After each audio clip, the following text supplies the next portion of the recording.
1990 সালে কি হয় জানেন, একটা ফাইট ওই মাইক টাইসনের সাথে বাস্টার ডগলাস পড়ে গেছে, এবং বাস্টার ডগলাস এবং মাইক টাইসন যখন 8ম রাউন্ডে, তখন মাইক টাইসন হচ্ছে একটা নকআউট পাঞ্চ করে, সেই নকআউট পাঞ্চে পড়ে যায়, এবং এর আগে কেউ মাইক টাইসনের নকআউট পাঞ্চ খেয়ে উঠে আসে না, কিন্তু বাস্টার ডগলাস উঠে আসে। তার চেয়ে অদ্ভুত ব্যাপার হচ্ছে এরকম একটা অখ্যাত লোক বিশ্ব চ্যাম্পিয়ন মাইক টাইসনকে 10ম রাউন্ডে গিয়ে নিজে নকআউট পাঞ্চ করে পুরো নকড আউট করে দেয় এবং ম্যাচটা জিতে যায়। এইটা আসলে ইম্পর্টেন্ট পার্ট না, একটা খেলার কথা কেন বলতেছি, ইম্পর্টেন্ট পার্টটা অন্য জায়গায়। ইম্পর্টেন্ট পার্টটা হচ্ছে যখন এটা শেষ হয়, সে কাঁপতেছিল, এবং তাকে গিয়ে যখন সাংবাদিকরা জিজ্ঞেস করে তুমি কীভাবে এটা করলে, এটা কিন্তু আগে করে নাই, তখন সে বলছিল যে 3 সপ্তাহ আগে আমার মা মারা গেছে, তো মা মারা যাওয়ার আগ পর্যন্ত প্রতিবার বলতো মাইক টাইসনের সাথে আমার ছেলে জিতবে।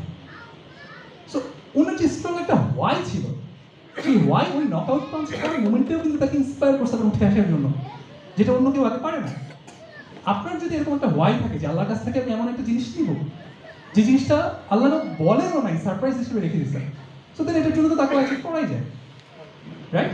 সো সেই ওয়াইয়ের পরটা কন্টিনিউয়াসলি নিজেকে মনে রাখানো, সেরকম একটা লিস্ট করা, এবং আপনাদের জন্য অ্যাসাইনমেন্ট যেটা থাকবে সেটা হচ্ছে যেভাবেই হোক আপনি যে কাজগুলো করতে চান অন্তত 3টা কাজ চুজ করেন, 3টা হ্যাবিট, 3টা গুড হ্যাবিট, 3টা ব্যাড হ্যাবিট, 3টা গুড ঠিক, 3টা ব্যাড ঠিক। 3টা গুড থিংয়ের জন্য একইভাবে লিস্ট করবেন কি পাবেন কি পাবেন না, 3টা ব্যাড থিংয়ের জন্য একইভাবে লিস্ট করবেন, নিজের ব্রেনের কাছে ক্ল্যারিটি নিয়ে আসবেন এবং ওয়াইটা সেট করবেন, তারপরে কাগজটা পকেটে রেখে দেবেন।